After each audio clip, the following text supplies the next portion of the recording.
Hi viewers, എല്ലാവർക്കും ഇന്നത്തെ വീഡിയോയിലേക്ക് സ്വാഗതം. എല്ലാവരും ഹാപ്പി ആയിട്ടിരിക്കുന്നു. 2 ദിവസമായിട്ട് മഴയൊക്കെ ഇല്ലാത്തതുകൊണ്ട് എല്ലാവർക്കും സ്കൂളിലൊക്കെ പോകാൻ എളുപ്പമായിരിക്കും അല്ലേ. പിന്നെ ഞാൻ 2 ദിവസമായിട്ട് വീഡിയോ ഒന്നും ഇടുന്നില്ലായിരുന്നു, അതുകൊണ്ട് നിങ്ങളെ ഒന്നും കാണാൻ സാധിച്ചില്ല. അപ്പൊ പുതിയ വീഡിയോയുമായിട്ട് ഞാൻ വന്നേക്കുവാണ്. ആ വീഡിയോയിലേക്ക് നേരിട്ട് കിടക്കുവാണ്. അപ്പം നമുക്ക് തുടങ്ങാം. എല്ലാ പ്രാവശ്യം പറയുന്ന പോലെ മഹാന്മാരെ പറ്റിയല്ല ഞാൻ ഇന്ന് പറയാൻ പോകുന്നത്. ഒരു ചെറിയ ഇംഗ്ലീഷ് സ്റ്റോറിയാണ്. എപ്പോഴും നമ്മൾ മലയാളത്തിലേക്ക് കടന്നാൽ ശരിയാവില്ലല്ലോ, കുറച്ചൊക്കെ നമുക്ക് ഇംഗ്ലീഷും കൂടി വേണമെന്ന് എനിക്ക് തോന്നി.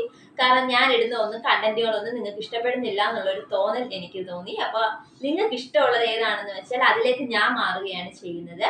ഇനി ഇംഗ്ലീഷ് സ്റ്റോറീസ് ഇഷ്ടമല്ല എന്നുണ്ടെങ്കിൽ നിങ്ങൾ എന്താണ്, ഏത് കണ്ടന്റ് ആണ് കൂടുതൽ ആഗ്രഹിക്കുന്നത് എന്ന് വെച്ചാൽ എനിക്ക് കമന്റിലൂടെ എന്നെ അറിയിക്കുക. അപ്പൊ ഞാൻ എന്റേതായ രീതിയിൽ നിങ്ങൾക്കൊരു കണ്ടന്റിൽ മാറ്റം വരുത്തിയ ഒരു ചെറിയ ഇംഗ്ലീഷ് സ്റ്റോറിയുമായിട്ടാണ് ഇന്ന് കൂട്ടുകാർക്കിടയിലേക്ക് വരുന്നത്. അപ്പൊ ആ ഇംഗ്ലീഷ് സ്റ്റോറി എല്ലാ കൂട്ടുകാർക്കും ഇഷ്ടപ്പെടുമെന്ന് കരുതുന്നു. ഞാൻ അപ്പൊ ആ സ്റ്റോറി ജസ്റ്റ് വായിക്കാം. ഞാൻ ഇന്നിവിടെ പറയാൻ പോകുന്ന സ്റ്റോറി എന്ന് പറയുന്നത് ഒരു നല്ലൊരു മെസ്സേജ് തരുന്ന ഒരു ഇംഗ്ലീഷ് സ്റ്റോറിയാണ്. നമ്മൾ എപ്പോഴും സ്റ്റോറികൾ പറയുമ്പോൾ ആ സ്റ്റോറിയിൽ നിന്ന് എന്തെങ്കിലും ഒരു മെസ്സേജ് നമുക്ക് കിട്ടിയിരിക്കും അല്ലേ.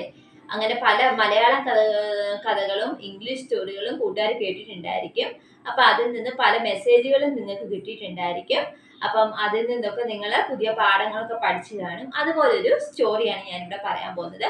ഈ സ്റ്റോറി പറയുമ്പോൾ ഓൾറെഡി നിങ്ങൾ ഈ സ്റ്റോറി കേട്ടിട്ടുണ്ടാവണം. കാരണം എല്ലാ ക്ലാസ്സുകളിലാണേലും എല്ലായിടത്തും ഈ സ്റ്റോറി സാധാരണയായിട്ട് പഠിപ്പിക്കുന്നതാണ്. നമ്മളെ എപ്പോഴും എവിടെയും കുഞ്ഞിലെ തൊട്ടേ കേൾക്കുന്ന ഒരു കഥയാണ്. ആ സ്റ്റോറി ഞാൻ ഇംഗ്ലീഷിലേക്ക് ട്രാൻസ്ലേറ്റ് ചെയ്ത് നിങ്ങളോട് പറയുന്നതേ ഉള്ളൂ.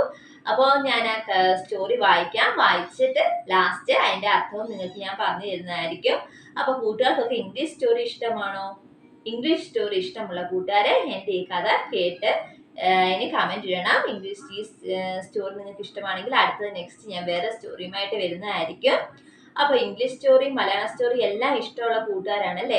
കഥകൾ കേൾക്കാൻ ഏറ്റവും ഇഷ്ടമുള്ള നാടാണ് നാടാണ് കേരളം. അവിടുത്തെ കുട്ടികൾക്കും കഥകൾ കേൾക്കാൻ ഭയങ്കര ഇഷ്ടമാണ്. കേട്ടിട്ടില്ലേ, പണ്ട് മുത്തശ്ശിമാരുടെ അടുത്ത് മുത്തശ്ശനൊക്കെ വീട്ടിലുണ്ടെങ്കിൽ കൂടുതലും നമ്മൾ അവരുടെ അടുത്ത് ചെല്ലുന്നത് ഒരു കഥ പറഞ്ഞു തരണമെന്ന് പറഞ്ഞായിരിക്കും അല്ലെ. മുത്തശ്ശിമാരുടെ കയ്യിൽ എന്തോരം കഥകളാ ഉള്ളത് അല്ലെ. എന്തെല്ലാം മെസ്സേജുകളുള്ള കഥകളാണ് മുത്തശ്ശന്മാരുടെയും കയ്യിലുള്ളത്. ദൈവങ്ങളുടെ കഥകൾ കാണും, അല്ലാതെ മുയലിന്റെയും ആമയുടെയും കഥകൾ കാണും. അങ്ങനെ ഒരുപാട് അനവധി കഥകൾ നിങ്ങൾക്ക്, അല്ലെങ്കിൽ അവരുടേതായ രീതിയിൽ അവരുണ്ടാക്കി കഥകൾ പറഞ്ഞു തരും അല്ലെ. മുത്തശ്ശനും മുത്തശ്ശിയൊക്കെ ഉള്ള വീടുകളിൽ കുട്ടികൾ ഭാഗ്യവന്മാരാന്ന് ഞാൻ പറയും. കാരണം ഓരോ കഥകൾ പറയുമ്പോഴും അവർക്ക് പുതിയ പുതിയ കഥകൾ കേൾക്കാം. അവരുടെ മെച്ചപ്പെട്ട ബുദ്ധിശക്തിക്കും അവരുടെ കൂടുതൽ ഇംപ്രവൈസേഷനും ആ കഥകളൊക്കെ കേൾക്കുന്ന ഏറ്റവും ഉത്തമമാണ്. അപ്പൊ ഇത് ഞാൻ ഇന്ന് പറയാൻ പോകുന്നത് ഒരു ഇംഗ്ലീഷ് സ്റ്റോറിയാണ്. ആ ഇംഗ്ലീഷ് സ്റ്റോറി ഓൾറെഡി നിങ്ങൾ കേട്ടിട്ടുണ്ടാവും എന്ന് ഞാൻ പറയുന്നല്ലോ. അപ്പൊ നമുക്ക് ആ ഇംഗ്ലീഷ് സ്റ്റോറിയിലേക്ക് ജസ്റ്റ് ഒന്ന് കിടക്കാം.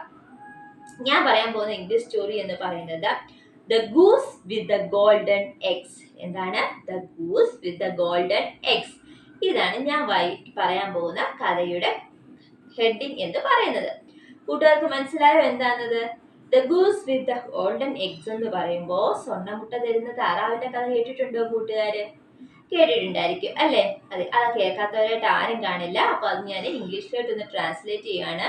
അറിയാത്ത കൂട്ടുകാർക്കായിട്ട് അത് മലയാളത്തിലേക്ക് ഞാൻ പറഞ്ഞു തരുന്നതാണ്. അപ്പൊ ഈ കഥ നമുക്ക് വായിക്കാം. Once upon a time, a man and his had the good fortune to have a goose which laid a golden egg every day. കേട്ടല്ലോ എന്താണ്?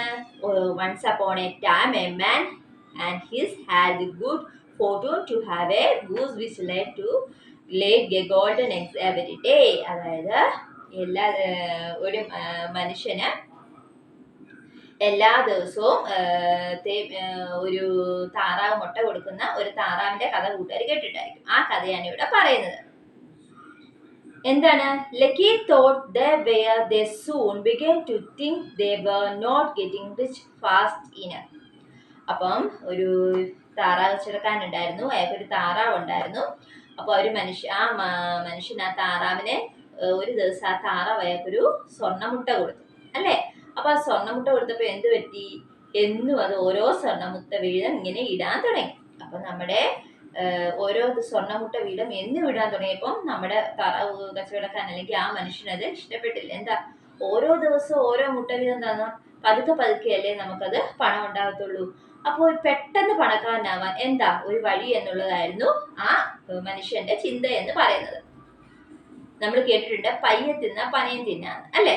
അതുപോലെ അടുത്തത് ബാക്കി വായിക്കുകയാണ്.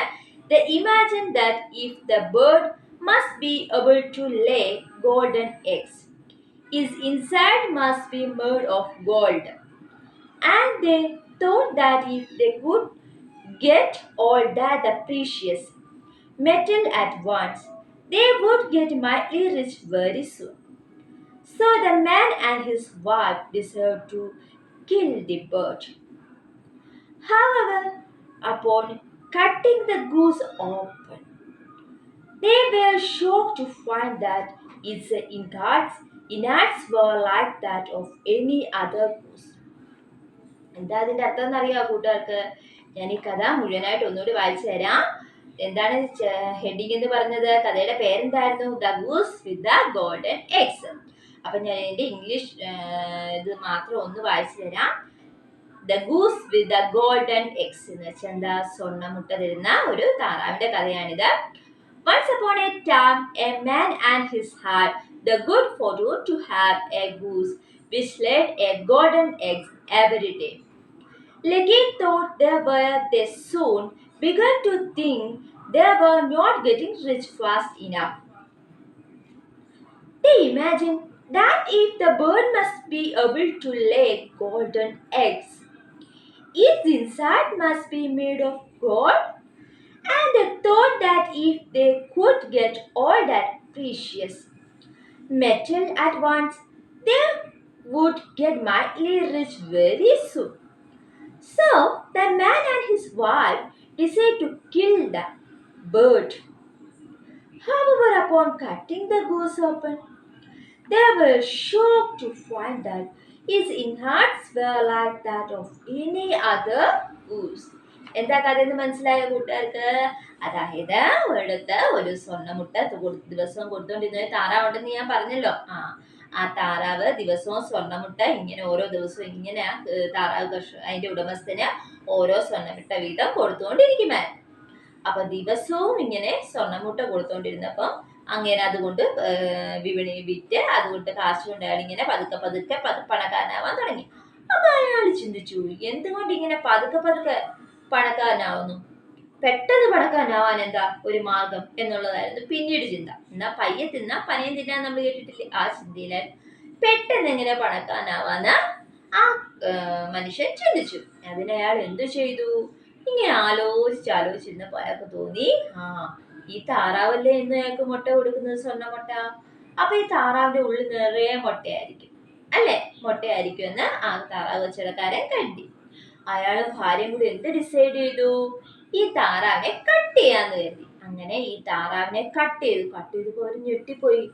പറഞ്ഞില്ലേ, they were shocked to find that its innards were like that of any other goose. എന്താ അവര് അത് കട്ട് ചെയ്ത് ആ താറാവിനെ നോക്കിയപ്പോ താറാവിന്റെ അകത്ത് ഒറ്റ മുട്ട പോലും ഇല്ല. മനസ്സിലായോ? ഒരു മുട്ട പോലും എടുക്കാനില്ല. അവര് ഞെട്ടിപ്പോയി. കാരണം താറാവിനെ കൊല്ലുകയും ചെയ്തു. ഇനി സ്വർണ്ണമുട്ട കിട്ടുവോ? അതുമില്ല. അപ്പൊ നമ്മൾ എന്താ പറയണേ? പയ്യെ തിന്നാ പനയും തിന്നാന്നൊക്കെ പറയുന്ന പോലെ അയാൾ ഒന്ന് ക്ഷമിച്ചിരുന്നെങ്കിൽ എന്ത് പറ്റിയേനെ? എല്ലാ ദിവസവും ആ താറാവ് ഓരോ സ്വർണ്ണമുട്ട വീതം കൊടുത്ത് അയാൾ പതുക്കെ പതുക്കെ പണക്കാരനായി. എന്നാ പറ്റില്ല, പതുക്കെ കിട്ടിക്കൊണ്ടിരുന്നത് പോരാ, എനിക്ക് വലിയ പണക്കാരൻ പെട്ടെന്നാവണമെന്ന് ചിന്തിച്ചപ്പോൾ എന്ത് പറ്റി? അത് കട്ട് ചെയ്തപ്പോ ഒന്നും കിട്ടിയില്ല. താറാവാണ് ചത്തും പോയി. ഇനിയോട്ട് സ്വർണ്ണമുട്ട കിട്ടത്തുമില്ല അല്ലെ? അപ്പൊ ഈ സ്റ്റോറി നിങ്ങൾ കേട്ടല്ലോ. ഈ സ്റ്റോറിന്ന് എന്ത്, what is the message of the story? എന്ത് മെസ്സേജാണ് ഈ സ്റ്റോറിന്ന് കിട്ടുന്നത്?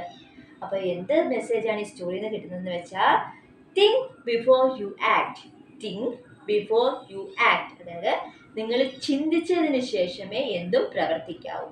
തിങ്ക് ബിഫോർ യു ആക്ട് എന്നാണ് ഇതിന്റെ മെസ്സേജ് എന്ന് പറയുന്നത്. അപ്പം കൂട്ടുകാരെ ഈ കഥ കേട്ടല്ലോ. എന്താണ് കഥയുടെ പേര്? The goose with the golden eggs. സ്വർണ്ണമുട്ട തരുന്ന ഒരു താറാവിന്റെ കഥയാണ്. കൂട്ടുകാർക്ക് അത് ഇഷ്ടപ്പെട്ടെന്ന് കരുതുന്നു. കൂട്ടുകാർ ഈ കഥയൊക്കെ കേട്ടിട്ടുണ്ടാവും. ഇതൊരു പുതുമയാവില്ല ഈ കഥ നിങ്ങൾക്ക്. എങ്കിലും ഇത് പറഞ്ഞു തരുന്നതിന്റെ കാര്യം എന്ന് വെച്ചാൽ ഇതിലൊരു മെസ്സേജ് ഉണ്ട്. What is the message of the story എന്ന് ഞാൻ ചോദിച്ചിരുന്നു. എന്താണ് ഇതിന്റെ എന്താണ് തിങ്ക് ബിഫോർ യു ആക്ട്. നമ്മൾ ചിന്തിച്ച് പ്രവർത്തിക്കുക. എന്തും കാര്യങ്ങൾ ചെയ്യുന്നതിന് മുമ്പ് ഒരു 3 വട്ടം നമ്മൾ ചിന്തിച്ചേ അത് ചെയ്യാവൂ. കാരണം അത് തെറ്റോ ശരിയോ എന്ന് മനസ്സിലാക്കിയതിന് ശേഷം മാത്രമേ നമ്മൾ ഒരു കാര്യത്തിലേക്ക് എടുത്തു ചാടാവൂ എന്നുള്ളതാണ് ഈ സ്റ്റോറിയിൽ നിന്ന് കിട്ടുന്ന മെസ്സേജ് എന്ന് പറയുന്നത്. അപ്പൊ കൂട്ടുകാർക്ക് ഈ കഥ ഇഷ്ടപ്പെട്ടെങ്കിൽ ഇങ്ങനെയുള്ള ഓരോ സ്റ്റോറികൾ കേട്ട് അതിന്റെ ഗുണപാഠങ്ങൾ മനസ്സിലാക്കി അത് നമ്മുടെ ജീവിതത്തിലും പ്രാവർത്തികമാക്കാൻ നോക്കുക. ഇന്ന് കൂട്ടുകാരോട് എനിക്ക് ഈ ഒരു സ്റ്റോറി മാത്രമേ പറയാനുള്ളൂ. അപ്പൊ ഈ സ്റ്റോറി നിങ്ങൾ ഇഷ്ടപ്പെട്ടെങ്കിൽ നിങ്ങൾ എനിക്ക് കമന്റ് ചെയ്യുക, ലൈക്ക് ചെയ്യുക, ഷെയർ ചെയ്യുക, സബ്സ്ക്രൈബ് ചെയ്യുക. പിന്നെ കൂട്ടുകാർക്ക് ഇനി വേറെ എന്തെങ്കിലും, ഇതും ഞാൻ പറയുന്നത് ഇഷ്ടപ്പെടുന്നില്ല, വേറെ ഏതെങ്കിലും കണ്ടന്റ് നിങ്ങൾ മനസ്സിൽ തോന്നുന്നുണ്ടെങ്കിൽ അതെനിക്കൊന്ന് ഷെയർ ചെയ്യണം. ഞാൻ അതുപോലെ ചെയ്യാൻ നോക്കാം. അപ്പൊ ഇന്നത്തെ ദിവസത്തെ വീഡിയോ ഞാൻ ഇവിടെ വൈൻഡ് അപ്പ് ചെയ്യുകയാണ്. എല്ലാവരും സുഖമായിരിക്കുന്നു എന്ന് കരുതുന്നു. Good night.